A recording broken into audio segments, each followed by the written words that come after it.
Hello and welcome to English Today. This is DVD 9 and it's the first DVD of your lower intermediate level. And in this DVD, we'll begin with another 3 episodes of our story, That's Life, followed by our special TV programs where there will be a debate about where to live, the city or the countryside. Then we'll learn how to make strawberry whip in the cooking section. Then in the grammar section, we will study how to use the English auxiliaries. We'll also look at how to ask for permission and express obligation using must and have to. You'll also learn some important phrases for talking on the telephone, okay? So, happy viewing.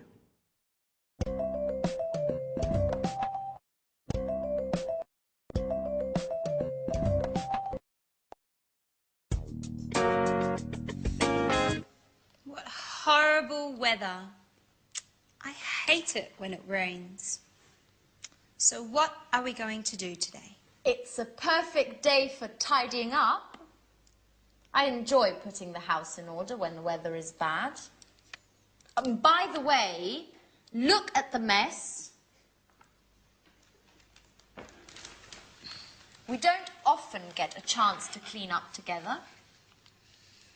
You're joking, right? I hate cleaning the house. Don't you have any better ideas, Anne? Just a little bit of tidying up. Anyway, it was just an idea. And not a bad idea at that, in my opinion. Sorry, that idea is bad. What else do you suggest? Personally, I enjoy doing something more exciting than vacuuming and doing the dusting. Why don't we play a game? What kind of game? How about playing cards? No, I hate playing cards. It's so boring. Let's see what's on TV. Cartoons, soap operas, political talk shows. There's nothing interesting on. Shall we go for a walk? I like walking in the rain. Why don't we take a walk to the new bakery in Piccadilly? What do you say? Are you crazy? It's raining out. Well, you know what the traffic's like when it rains. I certainly don't want to get stuck in a traffic jam on a Sunday. That happens every day when I drive to work and when I drive back home. Okay. Okay. So, what shall we do? If you want, I can read your fortunes using the tarot cards. Aren't you interested in what the future holds? That's your favorite hobby. No thanks, Alice. Let's not think about the future. I prefer the future to remain a mystery. Well, I prefer to be prepared if something is going to happen. I don't like surprises. So, sit here. I'll tell you who you are and what your future holds.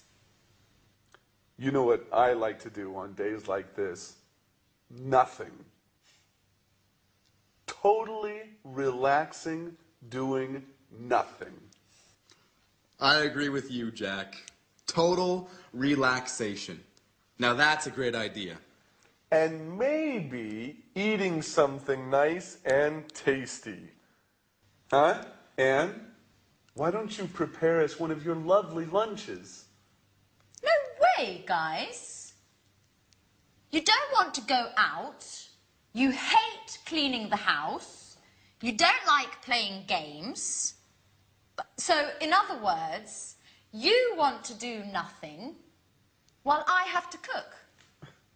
And do you know what I say? I also enjoy doing nothing. That's what I'm going to do. Watch out, couch. Here I come.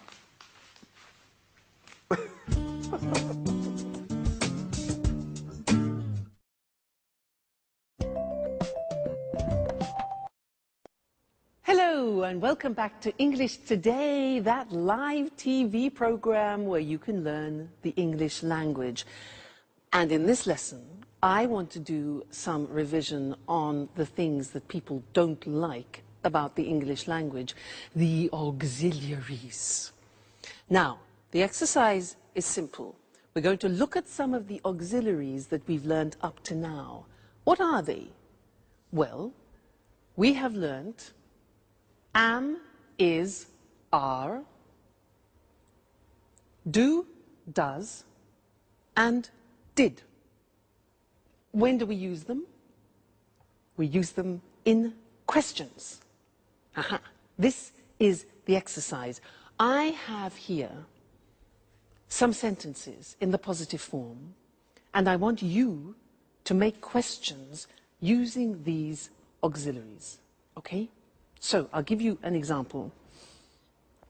I say, he likes wine. You start the question with what? What? He likes wine. Now, this is the simple present tense. So, which of those auxiliaries do we need? Am, is, are, do, does, or did? Simple present tense. Exactly, we need do or does. Now, I said he likes wine. Third person. So which one? Does. Exactly. Good. So the question is, what does he like? Get the idea? Great. Let's continue. Number 2. I play tennis. I play tennis. What sport? All right. Do I play? Very good. I play, simple present tense. We need do or does. The subject, I. So what sport do I play? Great. Next one. They're coming at 7 o'clock. They're coming at 7 o'clock. What time? Yeah, now they are coming, present continuous, auxiliary. That's it. Fantastic. What time are they coming? All right? Present continuous, auxiliary, to be. Next one. She went to the cinema yesterday. She went to the cinema. Where? All right. Simple past tense. What do we need? We need did. So where did she go? Excellent. Very good. You see? Getting better. Next one. We had an ice cream after dinner. We had an ice cream after dinner. What had we? Simple past. Did. That's it. What did we have? Remember, the verb have always takes an auxiliary. So what did we have? Great. Next one. She's painting the front door. She's painting the front door. Which tense? Present continuous. So what, third person, is she painting? Very good. Next one. I was at home on Saturday. This is difficult. I was at home. Remember that the verb to be is an exception. I was is the past tense of the verb to be, and it doesn't take an auxiliary. So we don't need an auxiliary. The question is, where were you? That's difficult. Where were you? The verb to be, no auxiliary. Okay? They work in Paris. What's the tense? Simple present. Good. Where do they work? Excellent. And the last one, I'm living in Florence. I'm living in Florence. Where are you living? Fantastic.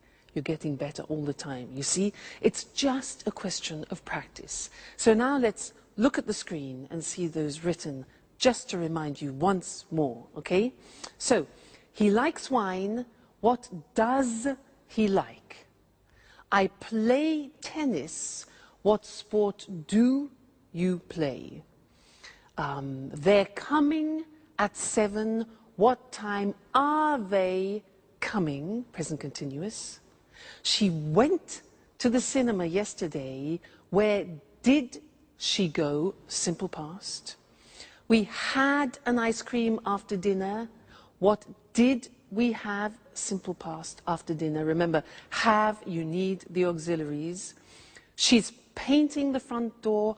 Present continuous. What is she painting? Okay, so that's it. Keep practicing with your auxiliaries. They will be easier and easier.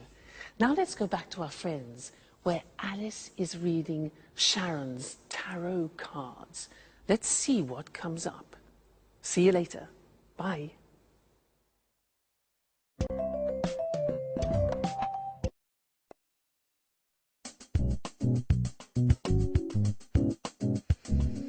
Yeah, I see. You are very shy and sweet-tempered, yet you are somewhat moody, and sometimes it seems you prefer to stay by yourself. Yeah, that's right. Sometimes I enjoy solitude. Just me and my thoughts. Yes, indeed. I see that you are worried about something, but that's not clear. I think it has something to do with a boy, or maybe it has something to do with your job. Yes, maybe you are going to get a new job. Wow. Definitely I like the second option. It's much better. But I don't know. Actually, this card means that love troubles are on their way. Sorry, Peter, but I see the shadow of another boy in your Sharon's heart. Don't be silly, Alice. Tell me more about this job instead. Okay, if you like. So you are very careful in your work, even if it seems you don't like it that much. Yeah, that's right. I like doing things right. If I can't work well, I prefer doing nothing at all. What's more, I'm very punctual. I hate being late. Yes, and you are also very modest. Thanks, Alice. Well, actually, I can't stand people who show off. They make me uneasy. Your tarot cards seem to know me very well. Well, you know, tarot cards never lie. That's why I want to investigate more about this mysterious boy. Come on, darling, they're not always right, are they? Yes, they are. I swear it. They always tell the truth. Oh, come on, girls. Stop it. How can you spend the whole afternoon talking nonsense? Why don't we do something more interesting? Why don't we all stop doing nothing and go out? Look, it has just stopped raining.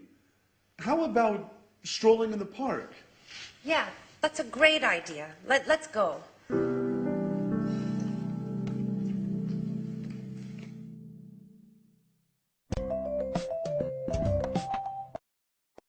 Hello again and welcome back. I want to continue doing some work on auxiliaries. Do you believe in tarot cards? I don't. Now, that's sort of an example of what I'd like to teach you now. Short answers in English.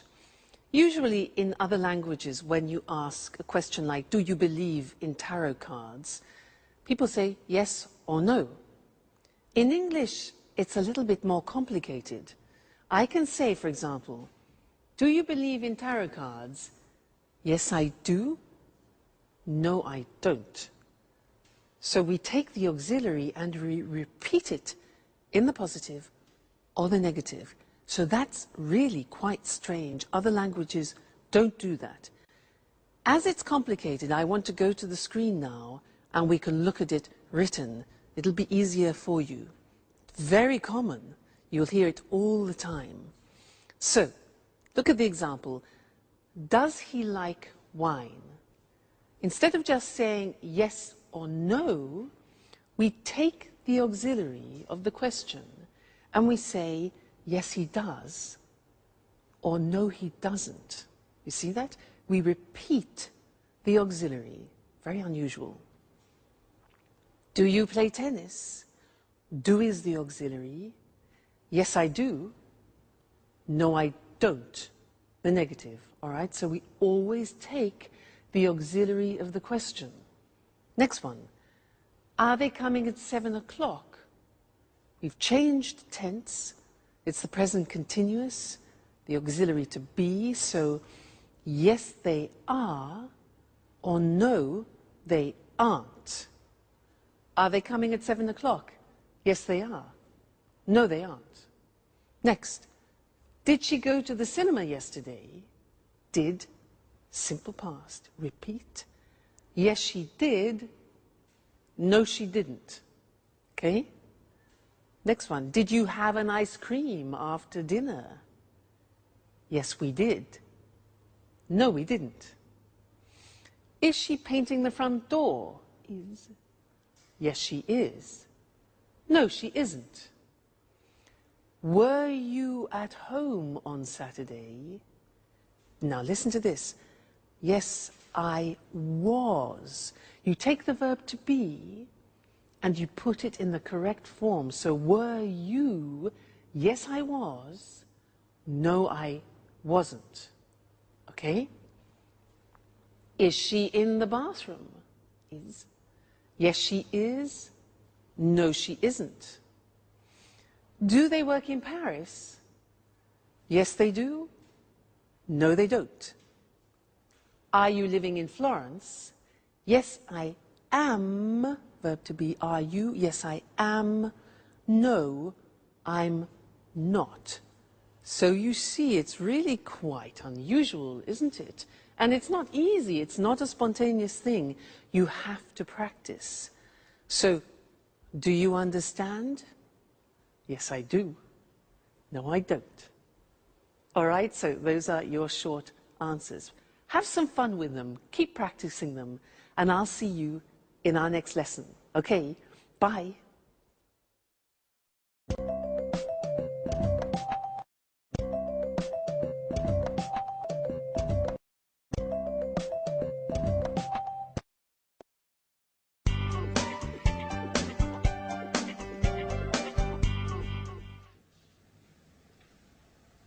Hello, this is Anne Baxter from Red Bear Publishing. I'm looking for accommodation for an American writer and his agent. They're coming to London in 2 weeks' time. Could you tell me a little bit about your hotel, please? Our clients are used to the very best. Mm-hmm. Mm-hmm.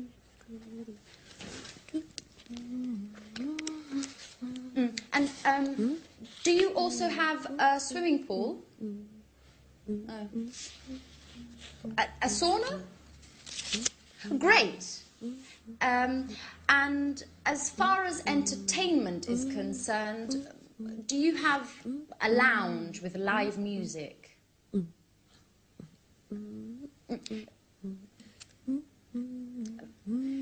Could you hold a moment, please? Sharon, stop humming, please.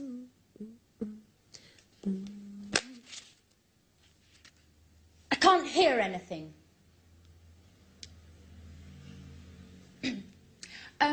Okay, well, thank you very much for your help.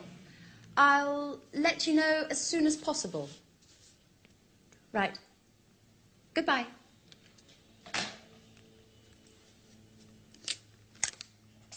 What are you doing, Anne? My boss asked me to book rooms for 2 of our most demanding clients. Well, they would like a quiet hotel near our publishing house. Oh, and of course, with all the creature comforts. So I'm making a few telephone calls.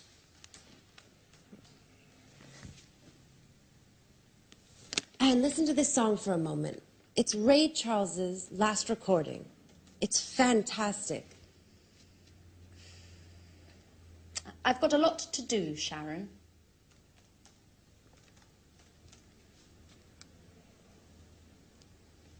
Just for 1 minute, Anne. Come on. I'm afraid I can't now. But just, why don't you go over to Alice's? She's having a shower. You know, when Alice gets in the bathroom, she takes at least 2 hours. Well, do whatever you want.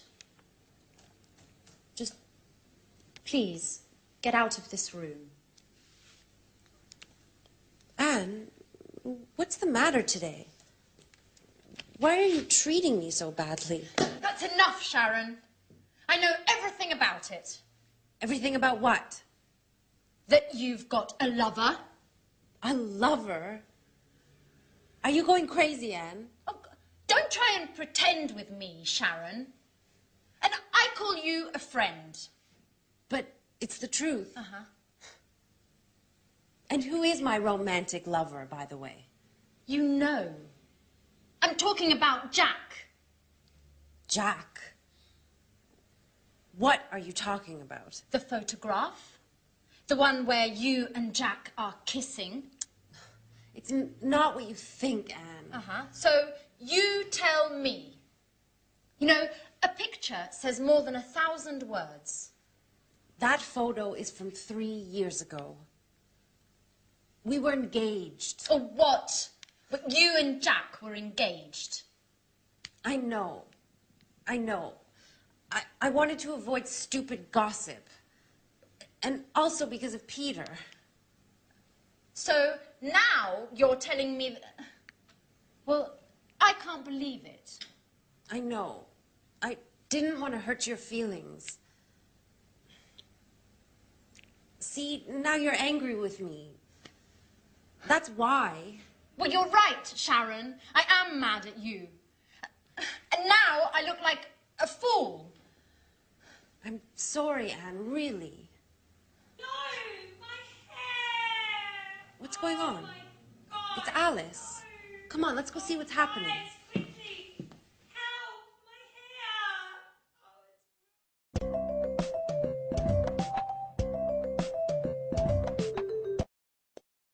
Hello again and welcome back to English Today. Did you see that last episode of That's Life? Poor Anne. Well, sometimes the truth is difficult to hear, isn't it? Yeah. Oh, sorry. Sorry, I forgot to turn my phone off. This live television program. Just one moment. Hello? This is Louise speaking. Pablo, I'm afraid he's not here at the moment. Yes. Well, just one moment. I'll try and find out. Okay. Put it on hold.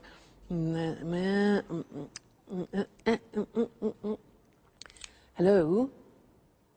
Yes, hello. Could I speak to Pablo, please? But could you put me through to him? No. Okay, yes, I understand. No, it's not important. Don't worry. All right, thank you very much. Thank you, yes. All right, bye. Hello? Yes, hello. I'm afraid he's not available at the moment. Yes. Would you like to leave a message? Sharon called. Okay, would you like him to call you back? Yeah. All right, okay. Yes, I'll tell him. Right, thank you. Thank you very much. Goodbye. Goodbye. Sharon? Who's Sharon? Where were we? Yes, interesting. I wanted to talk to you about telephone language. Now, I used some phrases there which are quite useful to you, and I want to go to the screen so that we can see those written together and look at how the phrases work, okay? Now, look at these situations. When you don't understand someone on the telephone, what do you say? Can you repeat, please? No. No. If you ask somebody, can you repeat, please, it's like asking them to vomit. Why?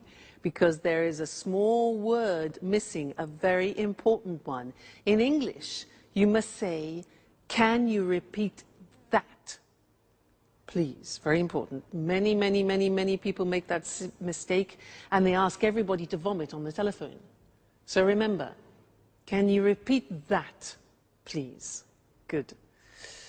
Next, when, for example, imagine that you are on the telephone and you want to write something down when the person is speaking. So you want them to... Okay, good. So you stop them. Just a minute. Just a minute. This is difficult. We say in English, I'll make a note of that. Okay? Just a minute. I'll make a note of that. I'll make a note of that. Snap decision. All right? Next one. Imagine you're on the telephone and somebody knocks at the door when you're speaking. Now, you have to say, What can you say? Yeah, so just a minute. We say, I'll be right back. Now that means that you're going somewhere and coming back then quickly. So just a minute, I'll be right back. I'll be right back. Okay? Useful, that phrase. Now, you return to the phone, okay, and the other person has been waiting for you. So you need to apologize for the inconvenience. So you can say, sorry. We say in English, sorry to keep you waiting. Sorry to keep you waiting. So you say, just a minute, I'll be right back. Music, and you say, sorry to keep you waiting. All right? Great. Next thing. You're speaking to somebody and suddenly the other person disappears. Because, disappears. Now, how do you say that? In English, we say, sorry, we were cut off. We don't talk about the telephone line. We say, sorry, we were cut off. Okay? Great. Now, when the line is bad, you know, with mobile phones, often you can't hear properly, especially when you're on the train, sometimes when you're in the mountains, and you hear... Do you know what you can say? We say in English, hello, you're breaking up. You're breaking up. I'll call you back. I'll call you back. So, you're breaking up, I'll call you back, or can you call me back? All right, so those are some of the most important phrases when you're speaking on the phone, but we will be looking at more telephone language because it's very useful for you, and it's a bit unusual. You need to practice it a lot. Practice in the bath, for example. I'll be right back. I'll be right back. So that way you don't panic when you answer in English. All right? Great.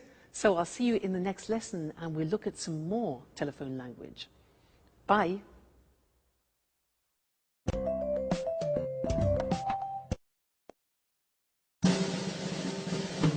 What's happening? Alice, why are you screaming? My hair! Look!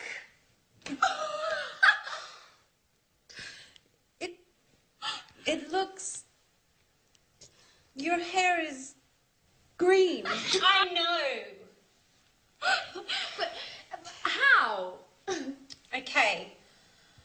imagine this. I'm washing my hair. Well, colouring my hair, actually.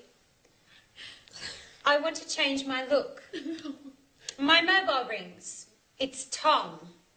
He's telling me all about this great party yesterday evening. I'm listening to his story and I don't realise the time flies. More than an hour. It's always the same old story, Alice. Anyways, green suits you. It looks very original, very unique, just like you. Well, Alice, don't be offended, but you look like a frog. Thanks, Anne. That's the nicest compliment. What shall I do? Well, why don't you call a hairdresser and make an appointment? And in future, try to avoid changing your look.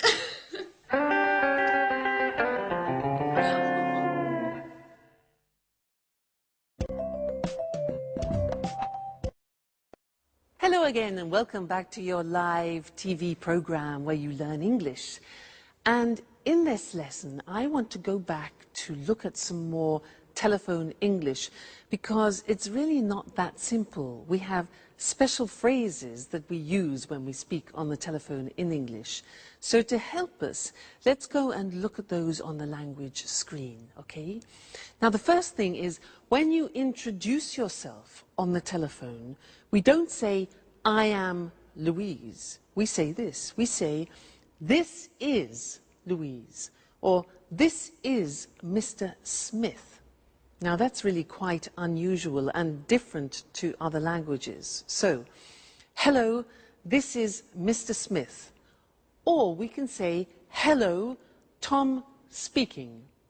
Tom speaking, Louise speaking. Okay, so don't say, hello, I'm Louise. We only use that when you do, for example, a sales presentation on the telephone. All right? Good. Then, asking who the other person is, you can say, hello, is that Mr. Jackson? Is that Mr. Jackson? So it's like, this is that Mr. Jackson? Hello, is that Peter speaking? And not, hello, are you Peter? Okay, is that? Good. Now, you want to ask to speak to another person. So what can you say? Well, you can say, hello, I'd like to speak to John, please. I'd like to speak to John. Or you can ask the questions, can I speak? Could I speak? May I speak to the managing director? Now, remember, may is very polite, could is neutral, and can is more informal. All right? Then we could also say, good morning, could you please put me through to Mr. Smith? Now, put me through to, which is difficult to say, put me through to, is like saying in American English, could you connect me to? All right? So that's connecting people. Now, when you connect a person, you can say, just a moment, I'll put you through to him. I'll put you through to him. You need to practice that a lot. I'll put you through to him. Or, yes, Mr. Smith is in. I'm trying to connect you now. Connect is the other word. And you can say, hold on, just a moment, please. That's to ask people to wait. Okay? Good. Then leaving a message. You could say, you could ask, could you take a message, please? Could you take a message? Or can I leave a message? Then you could say, could you ask him or her to call me back? Could you ask him to call me back? All right? Then the last thing is taking a message, you can ask, can I take a message? Can I take a message? Or would you like to leave a message? All right, so there are some more fundamental and essential English language phrases that you use on the telephone, and I think you'll find them very useful. So experiment, and I'll see you again very soon. Bye.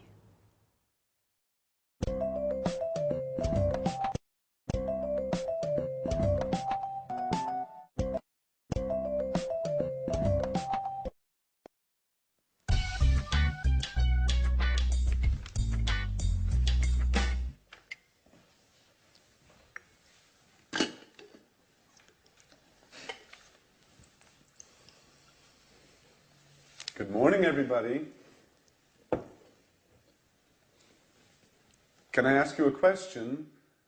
Yesterday evening, I got... Sorry, Jack, I can't listen now. I've got to get to work. I have a meeting at 9:30 with my editor, and I'm late. But I only need a minute. It's important. Nothing is more important than this meeting. If I arrive late, my boss will kill me. Ring me later if you want. Bye-bye. Great. Alice. Alice. Can I ask you a question? Yesterday evening... No, Jack, I can't. I'm really sorry, but I have to get going too. But you never leave before 11 in the morning. Why are you in such a hurry today? I'm starting a new yoga course this morning. My horoscope says I have to do some exercise. Well, if your horoscope says so. Anyway, I only need a second. No, Jack. My teacher told me not to be late. You can give me a call later. But Alice, wait. It's important. What a bunch of nuts. I wonder what my aunt will think.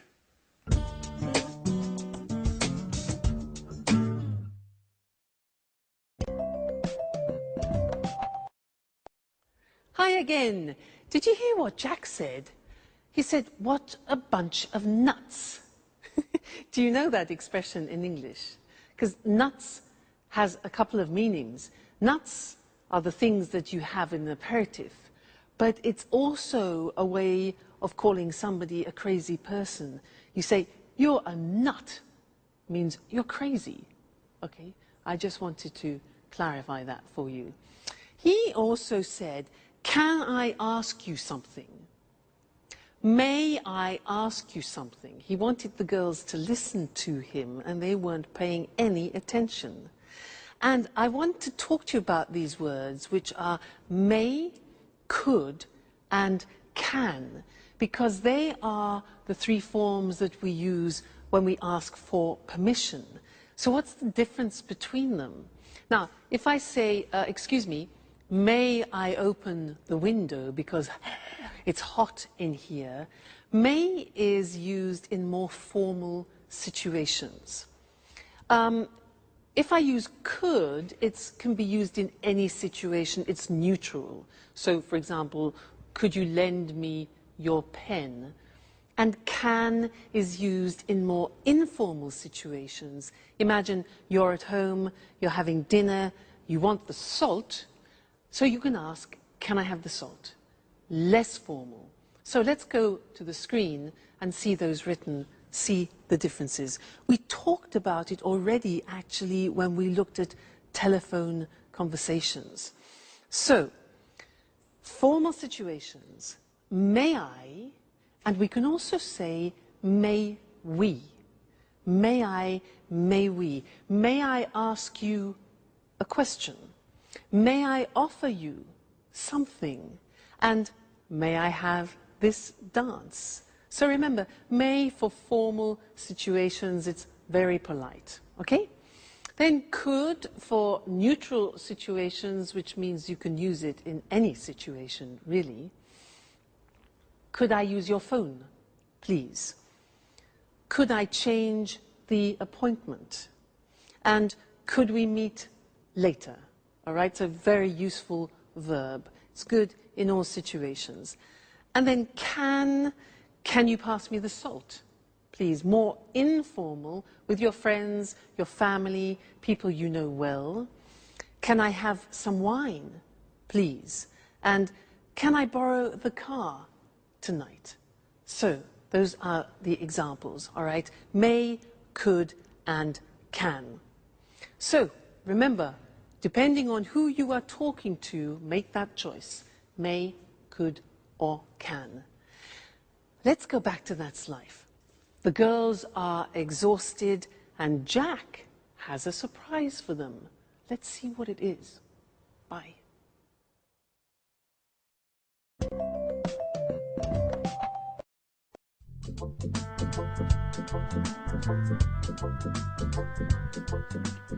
What a day. I'm exhausted. Me too. All of my muscles are killing me. What is there to eat, Anne?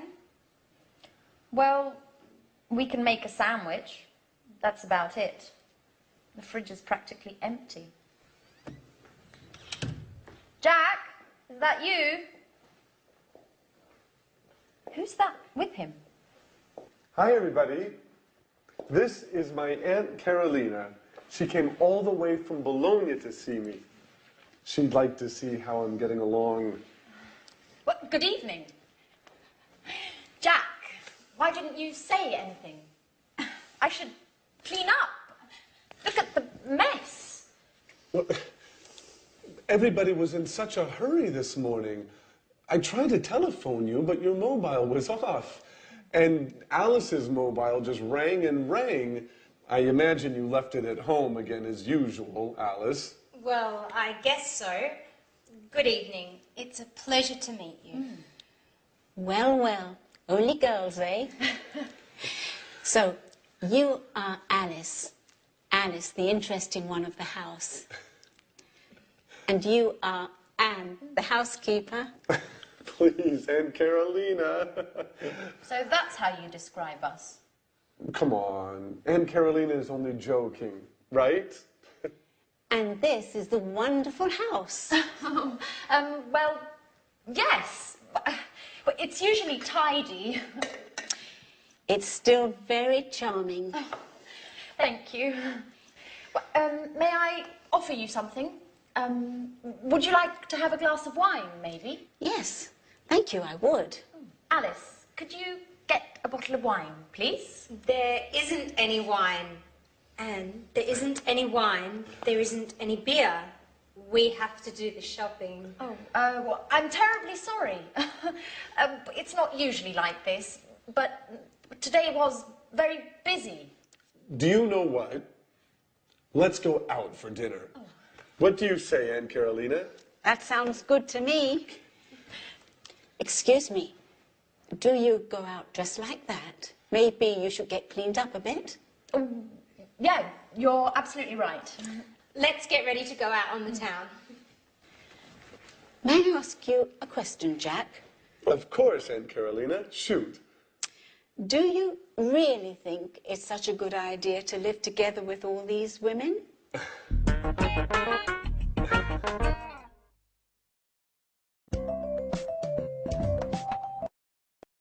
Well, hello, Mr. Monkey, and how are we feeling today? Let's check the thermometer. I know you're not well. Let's have a look. Good. Yes, the temperature has gone down. That's good news. Now, Mr. Monkey, you don't have to stay in bed any longer, okay, because your temperature has gone down, but you can't go out monkeying, not yet. You must stay indoors for another 3 days because you're not strong enough to go out yet, all right? You mustn't be too energetic. You can have relaxing baths and you can eat whatever you want, but you mustn't have any alcohol, okay, because you haven't finished your antibiotics and it could have a disastrous effect on you, all right? So you must finish your cycle of tablets. Now, let's see what else. Oh, yes, and you must drink a lot of water, maybe 5 liters a day, if you can manage that, okay? good. So, oh, and you don't have to pay me until you're better, okay, Mr. Monkey? So, take very good care of yourself, and I will come back tomorrow and check on your condition again, okay? So, goodbye, Mr. Monkey. See you tomorrow. I became a nurse to show you other ways of using modal verbs. Now, so far we have studied can, could, and may. And these are verbs which help to change the meaning of the verb which comes after. They're called modal verbs. And here we were using verbs of obligation. Very interesting. Let's look at the screen and see those. Now, let's first go back to permission. Remember, we talked about can is a form of expressing permission, and I was giving him permission to do things. For example, you can eat whatever you want, you can go for walks, and you can't, however, that's not giving permission, you can't go monkeying or you can't go to work, all right? Then I talked about obligation, and this is very interesting. I used the verb must. Must followed by an infinitive without to. So, for example, you must finish the tablets, you must relax, you must stay at home for 3 days, and you must look after yourself. Now, that in English is how you express obligation, something which is you are obliged, forced to do. All right? It's a strong verb in English. Now, the opposite, mustn't, means prohibition. If you do that, okay, so very strong verb. You mustn't drink alcohol. You mustn't do anything energetic. And you mustn't jump about. All right? So must and mustn't. Must, obligation, mustn't, prohibition.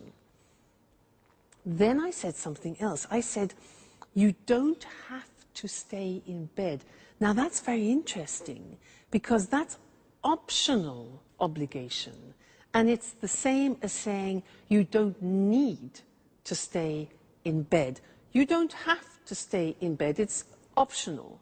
Or you don't have to stay indoors. I also said, you don't have to pay me. It means it's not necessary. So that's optional obligation with have to. So that's an important lesson. Must, mustn't, and have to as different ways of expressing obligation. Great. So now you have to study more English. You must read and watch your English lessons, okay? And I must see you again next time. Okay then. Goodbye.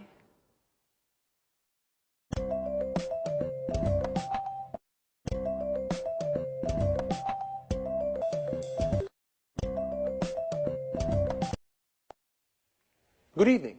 Welcome to this week's edition of Let's Talk, our discussion program with our commentators, Tom and Marie. How are you? Fine, Eric. Fine. Good to see you again. Well, did you have a good weekend? Very good, thanks. I relaxed in the country. I have a house there. It's so peaceful. A healthy weekend. And you, Tom? Well, I had a great weekend too. I stayed in the city and it wasn't peaceful. I went out a lot and made some new friends. Sounds like a good weekend to me. So, the same old story. A relaxing, peaceful life in the country compared with an exciting life in the city. Where's the best place to be? In the city or in the country?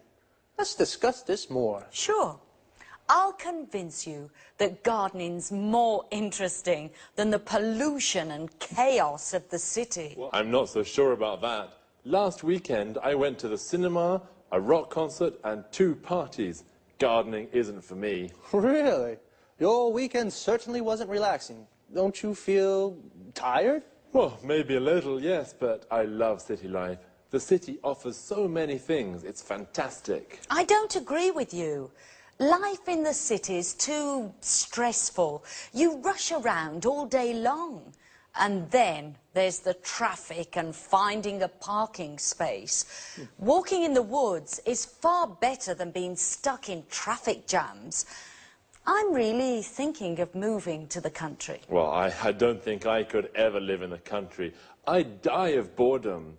It would be a problem for my work, too. You're wrong, Tom. You can work from home. A friend of mine does this. He works from home. He uses the internet for email and virtual meetings. He goes to the office in the city 2 or 3 times a month. He's got 3 children, and life in the country is great for the family. And he loves gardening too. And gardening is difficult in the city, isn't it? Sure, but country life is so isolating. You don't meet new people. Well, okay, the city is more polluted, more stressful, but country life is so boring. I like meeting new people, making new friends, and in the city it's easy to meet new people. I'm not so sure about that. Whenever I'm in the country, lots of my friends come to visit me. They all complain about the stress of city life, and they really enjoy the peace and quiet of the country. I'm sure that sooner or later, you'll arrive too. Let's bet on it. But if I do come, I'll bring a few friends and maybe we'll have a party. Okay, I'll be waiting for you. Of course, you're invited too, Eric. Oh, thanks, Marie. Okay, this is a good compromise.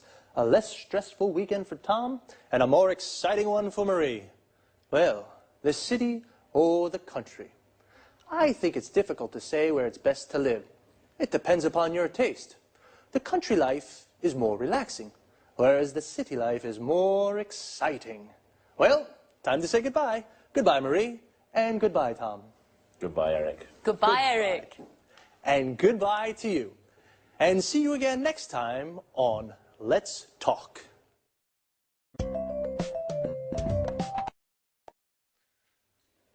Did you notice how we call life in the city, city life, and life in the country, country life?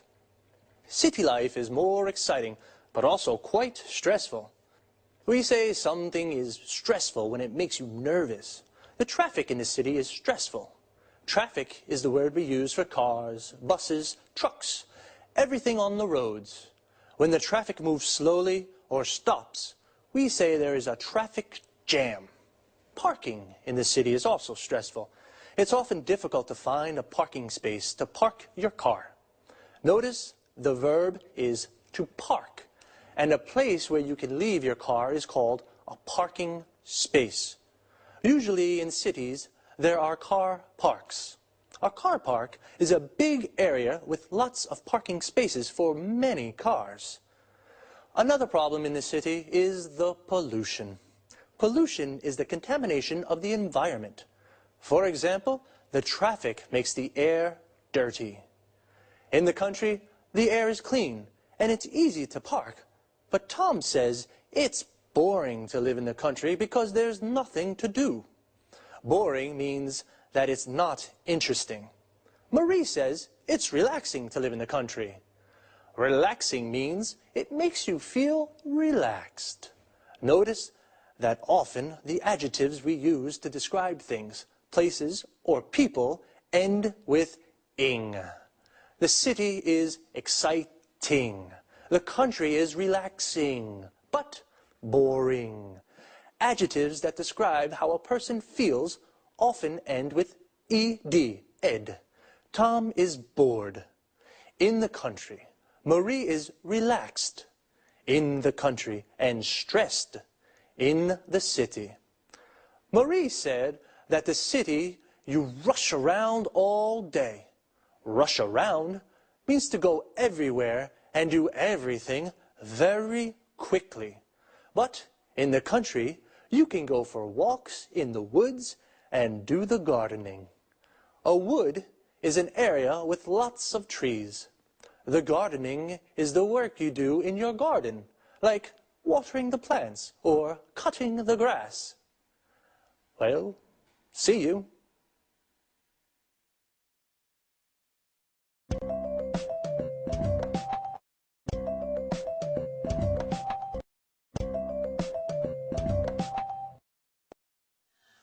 Welcome to Cooking Today. Today I'd like to introduce you to a very special guest, Lisa French. She's the popular author of the bestseller, A PhD in Homemaking. Lisa, thank you so much for inviting us into your home. It's my pleasure. If you're wondering what to make for lunch, if you have to prepare a last-minute dinner, then Lisa's the person to ask for help. Listen, Lisa, I'm having a dinner on Saturday. Could you give me a tip on a quick and tasty dessert? Of course. You can prepare an easy-to-make dish with fresh strawberries. The strawberry season only lasts a few weeks, so it's worthwhile making the best of in-season berries. And it can be made in a jiffy. Oh, strawberries. I absolutely go mad about strawberries. So let's get started. Just the idea of strawberries makes my mouth water. First, wash, drain, and hull strawberries for 4 servings. Then, mash them to a pulp. All of them? No, you have to put aside some good ones for decoration. Okay, then what? Next, whip about half a pint of cream. Then whisk 2 egg whites stiffly and fold into the cream.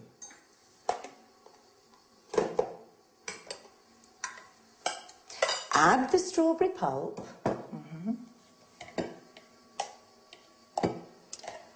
and stir in 2 tablespoons of caster sugar. Does it need cooking? No. All you need to do is pour the mixture into individual goblets. Is that all? Don't forget to decorate each one with a bit of whipped cream and the whole strawberries you put aside. Now your dessert's ready to serve. Oh, it looks delicious. Let me have a taste right now. Yummy. This is sensational. If any of you have a request regarding homemaking, then please contact us at our studio, 800-332211, or send an email to cookingtoday@homemakingtv.com. Thank you, Lisa. We have so much to learn from you. Thank you for coming.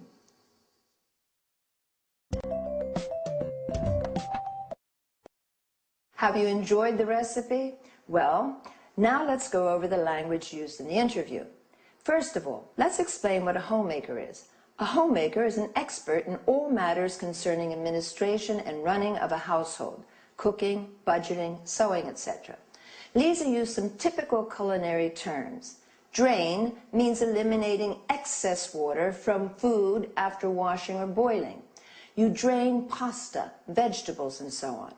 Hull means removing the inedible parts from the food, like peas, beans, or strawberries. Mash means crushing some food, such as potato or carrots, into a paste. Whip means beating to a fluffy consistency, as in whipping cream. Whisk means whipping, egg whites, for example, to a froth, incorporating air or until firm. We say whisking stiffly.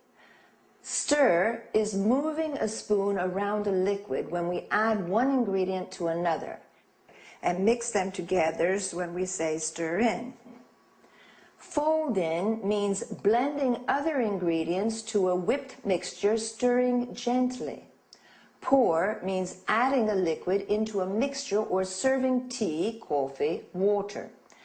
Lisa also mentioned a goblet, which is a small cup with stem to serve fruit salad or ice cream. A pint, which is a unit of liquid measure equivalent to 568 milliliters, a UK pint, or 550 milliliters, a US pint. A tablespoon is also used as a unit of measure. In order to express appreciation about food, we say tasty, delicious, yummy, mouth-watering. Lisa said in-season berries to mean fresh fruit.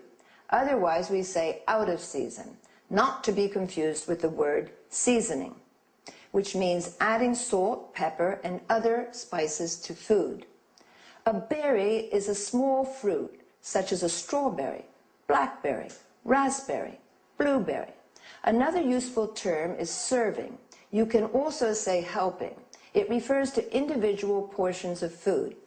Well, I hope you've had a good time, and I'll see you